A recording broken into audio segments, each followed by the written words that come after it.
passons à présent à la boucle, la notion de boucle. Donc, de façon générale, disons qu'une boucle, un bloc de code, donc aussi longtemps qu'une condition est vérifiée. Donc, c'est ce qui caractérise la notion de boucle. Donc, voilà. Donc, et en termes de boucle, donc on a deux principaux types de boucles. Donc, commençons par la boucle tant que, donc while, donc tant que.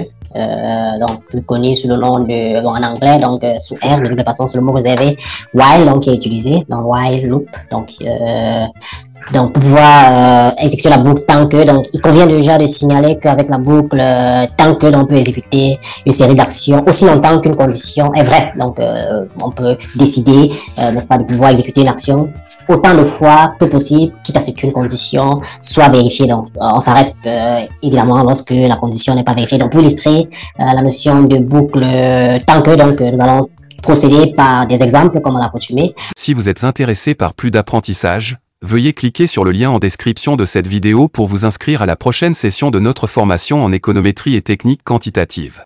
Donc, prenons ce cas où on incrémente une variable i, donc à laquelle on affecte, on initialise autant pour moi une variable i à laquelle on affecte la valeur 1, donc on initialise i à 1, donc par la suite, on va utiliser le mot réservé while, donc pour tant que la condition, donc while, donc en parenthèse, on va mettre notre condition, donc notre i doit être la condition strictement inférieure à 6, donc tant que nos i est strictement inférieur à 6, donc là maintenant on va ouvrir nos crochets, donc il y a là la ligne pour saisir la réalisation. Donc après, donc si la condition, tant que la condition est vérifiée, qu'est-ce qu'on va faire? On va afficher donc, la valeur du nombre, donc en utilisant la commande print, la fonction print, donc on va afficher la valeur de i, donc et puis donc qu'est-ce qu'on va faire? On va incrémenter donc en affectant à i donc la valeur i plus 1, donc on va affecter à i la valeur i plus 1, donc voilà. Donc avant de sortir de notre boucle, tout simplement donc nous allons sélectionner exécuter, donc vous allez voir, donc cliquer sur run, donc on va aller dans la console,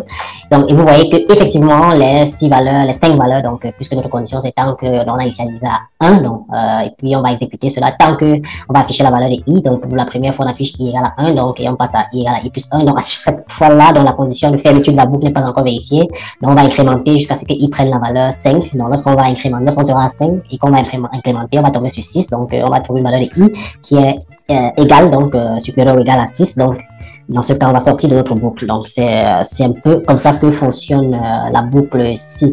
Donc à l'intérieur des boucles tant que, donc il y a un certain nombre de conditions qu'on peut utiliser, notamment les breaks. Dans les breaks on peut utiliser les breaks, et puis en plus des breaks on peut aussi utiliser les next. Donc pour passer dans les breaks, c'est une condition qui permet, n'est-ce pas, de s'arrêter lorsque certaines conditions est vérifiée. Donc lorsque la condition sera vérifiée, on va tout simplement s'arrêter.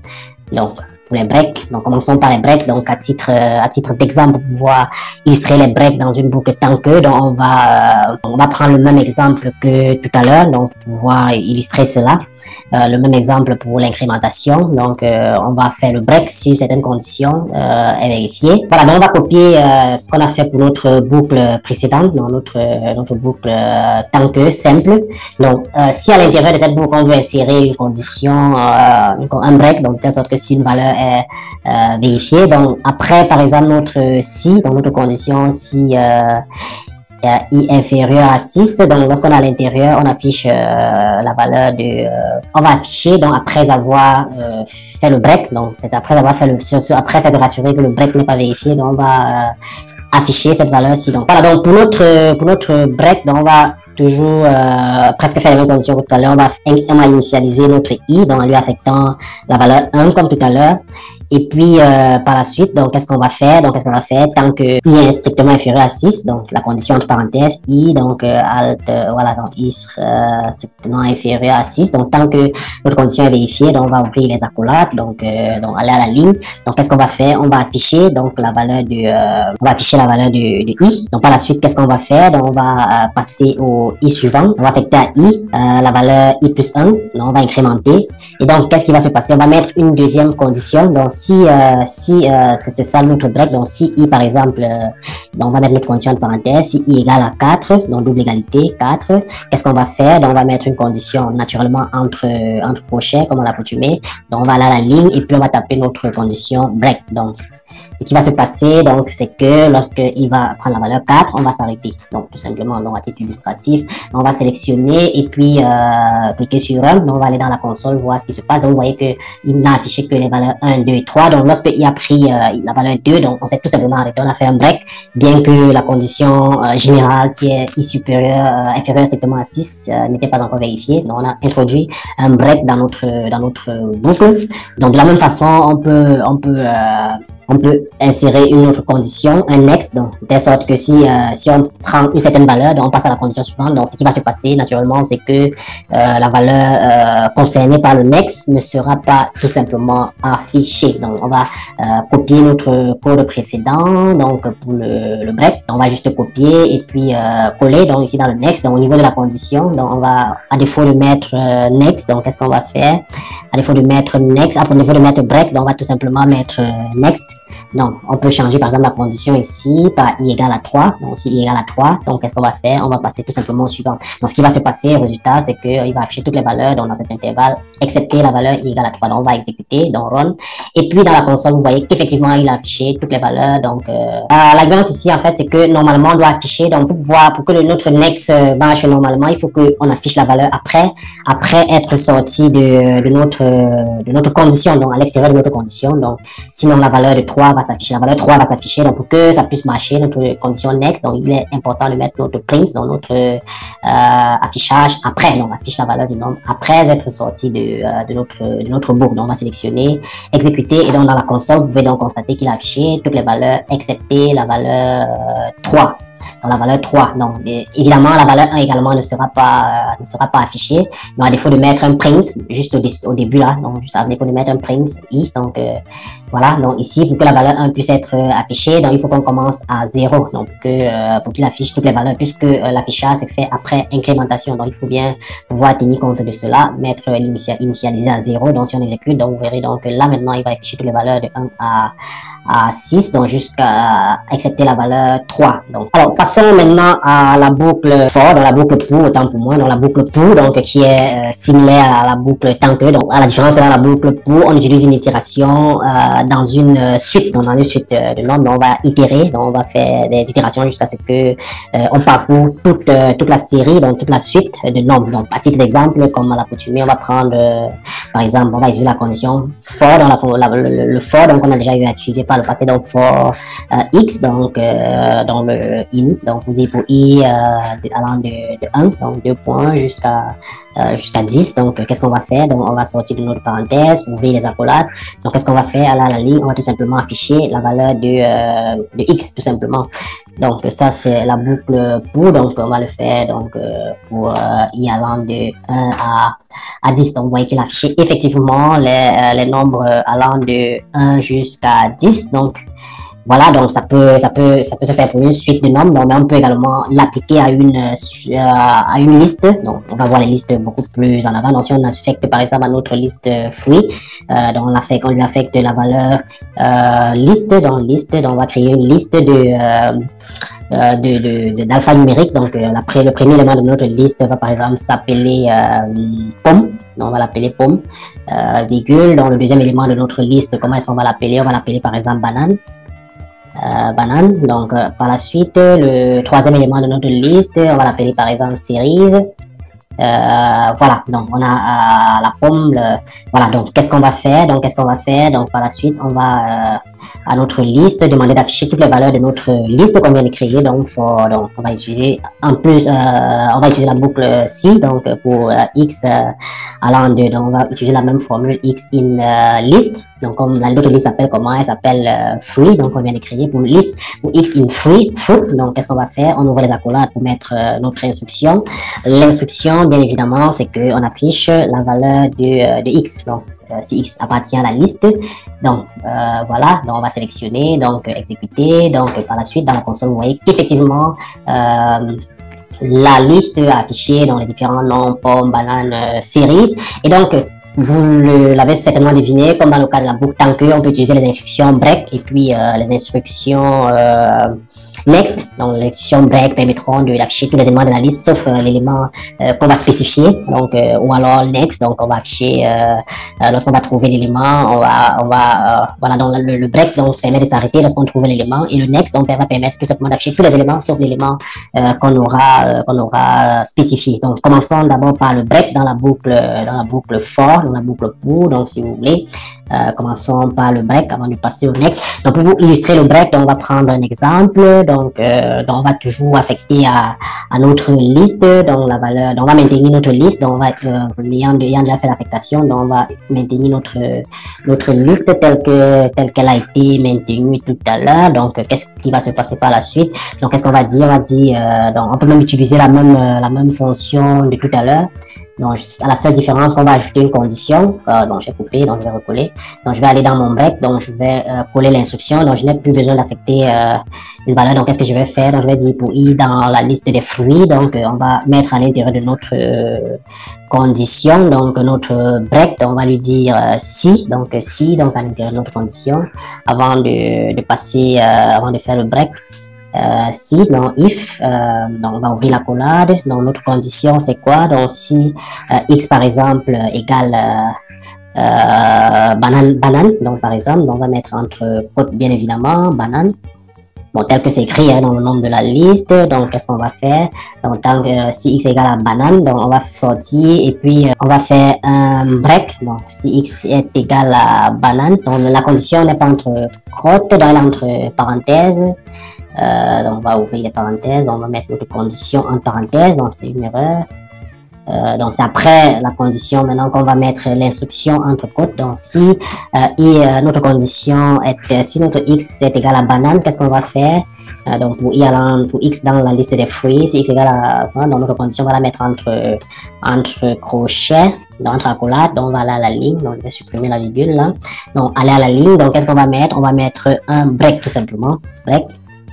On va mettre un break, donc notre condition break. Et puis donc voilà, donc on va imprimer, on va afficher donc en utilisant notre commande print, dans notre fonction print, après être sorti de notre break. Donc on va afficher la valeur de x, donc on va exécuter pour voir, donc run. Et vous voyez donc il a affiché pomme, donc dès qu'il a trouvé banane, donc il s'est tout simplement arrêté. Donc la seule valeur qui a été affichée c'est celle de pomme, puisque on a utilisé la condition break. Donc on lui a dit dès que tu trouves la banane, tu t'arrêtes. Donc c'est ce qui a été fait. Donc de la même façon qu'on l'a fait pour le break, on peut le faire pour le next, qui va juste mettre toutes les valeurs sauf la valeur banane. Donc autrement dit, dans notre cas, donc il va afficher la valeur, en plus d'afficher la pomme, il va sauter la valeur banane et afficher également la valeur series. Donc on va faire la même chose pour le next. Donc on va bien évidemment coller, on va copier la même commande. Donc, on va copier le même code et on va juste changer l'instruction break en next pour que vous voyez. Donc on va changer notre break en next. Donc next. On va changer notre break en next, donc, et puis vous allez voir que le résultat donc sera ce que nous avons prédit. Donc on va exécuter et puis notre liste à déclarer. Voilà, donc il va afficher pomme, donc il va pas afficher banane parce qu'on a affiché un next. Donc on lui a dit donc si tu trouves banane, tu passes directement au suivant.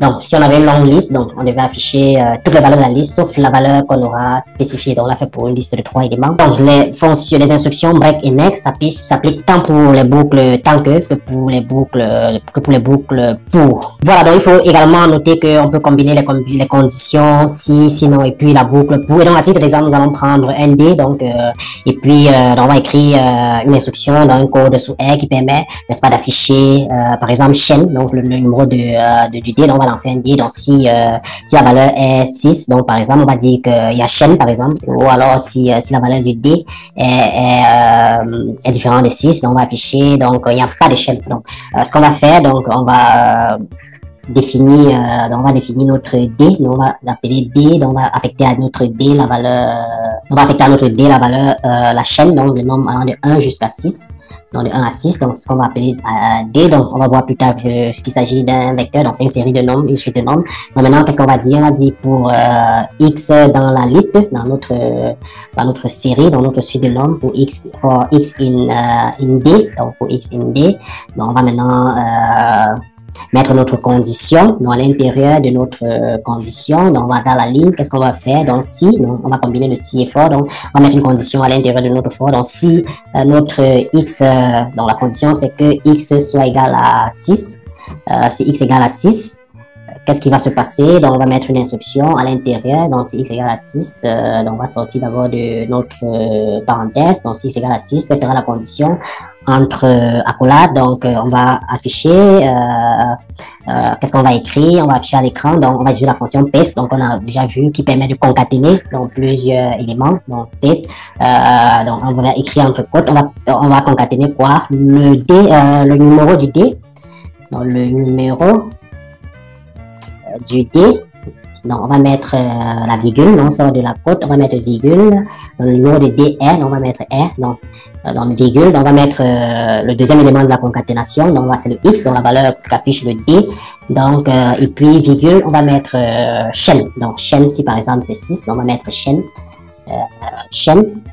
Voilà, c'est ça. Donc, si c'est égal à x, à 6, donc on va dire que le numéro de D est 6, donc chaîne. Donc, sinon, qu'est-ce qu'on va faire? Donc, else. Donc, sinon, qu'est-ce qu'on va faire? Donc, on va mettre la condition à l'intérieur de nos accolades. Donc, sinon, à la ligne, on va plutôt afficher, donc, print. Donc, on va également utiliser la fonction paste, donc, pour concaténer. Paste, qu'est-ce qu'on va faire? Donc, on va paste, le D, donc le numéro du D est, donc on sort de la côte. Le deuxième élément de la à concaténer, c'est X, virgule. Donc le troisième année, donc ça doit être entre côtes, donc chaîne, plus haut là. Donc ici également, on va mettre entre côtes, pas de chaîne. Voilà, donc on va par exemple affecter à notre X au départ. Donc puisque pour que notre code marche, il faut qu'on affecte à X une certaine valeur. Voilà, donc on va pas affecter à X de valeur, on va juste exécuter. Donc on va prendre le D dans cette suite de nombres. Donc à chaque fois pour 1 égale à 6, on va afficher 6 concaténations de chaînes de caractères qui seront selon le cas X est égal à la chaîne, le numéro de D est chaîne ou bien le numéro de D n'est pas chaîne. Donc selon la réalisation, donc il y aura une seule valeur de chaîne. Donc bien évidemment, lorsqu'on va aller de 1 à 6, on va exécuter et donc dans la console, vous voyez qu'effectivement on a une error in paste. Le numéro du D est donc virgule, pas de chaîne, donc will not find function paste. Will not find function paste. Donc paste s'écrit avec un E à la fin, je crois. Non, c'est ça. Donc E, paste. Voilà, c'est bien ça. Donc paste. Donc je crois qu'on va exécuter cette fois-ci. Donc ça va marcher. Donc exécuter. Donc vous voyez qu'effectivement, on a affiché les 6 cas possibles. Donc le numéro du D est 1. Pas de chaîne, le numéro de D est 2, pas de chaîne, 3, 4, 5, pas de chaîne. Donc lorsqu'on a 6, donc chaîne. Donc vous voyez que voilà, dans notre instruction, donc qui permet d'afficher si on a chaîne ou pas, donc en fonction du numéro que le D donne. Voilà, donc ça c'est pour ce qui est de la combinaison de la condition si et de la boucle for, la boucle pour. Donc lorsqu'on reste dans les boucles pour, donc on peut également parler de boucle imbriquée pour la boucle pour. Donc une boucle imbriquée, donc on va mettre à l'intérieur d'une boucle pour une autre instruction pour, donc à l'intérieur du bout qui sera contenue dans la première. Donc on va également illustrer comme d'habitude par un exemple, donc cette notion de boucle for imbriquée, donc imbriquée. Donc, comment est-ce que ça se passe? Donc, on va prendre à titre d'exemple. Donc, on va permettre d'afficher les adjectifs de chacun des fruits donc qui sont dans la liste, dans les adjectifs. Donc je prends par exemple une liste d'adjectifs, par exemple rouge, grand, délicieux. Donc on va mettre dans la liste, c'est ça la liste des adjectifs. Donc on va mettre dans la liste des fruits. Qu'est-ce qu'on va mettre dans la liste des fruits? On va mettre par exemple ananas, banane et puis cerise. Donc et puis on va dire pour on va écrire un code qui, étant donné la liste des adjectifs, va associer à l'adjectif chacun des fruits. Donc on va voir, donc pour illustrer la boucle imbriquée, donc on va affecter à la liste des adjectifs. Donc ADJ, donc on va sous-entendre que c'est adjectif. Donc on va affecter ADJ dans la liste. Bon, une des listes qu'on a déjà eu à utiliser, mais on va prendre rouge. Donc rouge dans la liste, rouge comme premier élément de la liste des adjectifs. Donc le deuxième élément c'est grand, toujours entre côtes, grand. Par la suite, qu'est-ce qu'on va mettre dans notre liste? On va mettre dans notre liste cerise. on va mettre dans notre liste de séries. Donc par la suite, qu'est-ce qu'on va faire? Donc on va affecter à notre liste de fruits. Donc qu'est-ce qu'on va mettre dans notre liste de fruits? On va mettre dans notre liste de fruits. Donc on va également créer une nouvelle liste. Donc on a créé la liste de fruits, mais bon, donc c'est la même liste qu'on a créée plus haut là. Donc notre liste de fruits. Donc la voici. Donc la liste pommes, bananes, cerises. Donc on va la réutiliser là. Voilà, donc on a notre liste de fruits, notre liste d'adjectifs qui est là. Donc on va utiliser notre boucle pour. Donc qu'est-ce qu'on va dire? Donc pour notre x, valeur de x, notre variable x dans la liste des fruits, dans la liste des adjectifs, autant pour moi. Donc qu'est-ce qu'on va faire? Donc lorsqu'on est à l'intérieur de la liste des adjectifs, on va mettre l'instruction donc entre accolades. Donc à l'intérieur de cette boucle, on va mettre une autre boucle. Donc étant donné l'adjectif, lorsqu'on va choisir l'adjectif, on va maintenant parcourir la liste des fruits. Donc par la suite, donc pour y fruit, dans la liste des fruits qu'on vient de créer. Donc qu'est-ce qu'on va faire? Donc on va maintenant mettre une instruction qui est cette fois-ci à l'intérieur d'une boucle, d'une instruction. On va afficher donc en utilisant la fonction print, on va afficher quoi? On va utiliser une fois de plus la fonction paste donc pour concaténer. Donc on va concaténer quoi? Donc on va concaténer x virgule y. Donc x virgule y, on va concaténer l'adjectif et puis le fruit. Donc vous allez voir qu'il va afficher tous ces différents éléments là. Donc on va sélectionner toutes les combinaisons possibles d'adjectifs et de fruits. Donc on va sélectionner, exécuter. Et donc vous voyez bien dans la console qu'on a rouge pomme, rouge banane. Voilà, donc on aurait dû inverser. Donc on va yx, donc y là, et puis x pour que ça affiche dans un ordre qui ait un sens. Donc on va tout simplement, donc on n'a plus besoin d'affecter, on a déjà fait. Donc pour y allant de E, donc on va exécuter. Donc qu'est-ce qui va s'afficher? Donc il va s'afficher à l'écran pomme rouge, banane rouge, cerise rouge, pomme grand. Donc il y a également l'adjectif grand. Donc il y a le rouge, il y a le grand et puis la cerise. Ok, donc c'est bon. Donc voilà, donc c'est le résultat. Donc on peut avoir en faisant la boucle imbriquée, donc utilisant la liste des. Si vous êtes intéressé par plus d'apprentissage, veuillez cliquer sur le lien en description de cette vidéo pour vous inscrire à la prochaine session de notre formation en économétrie et technique quantitative.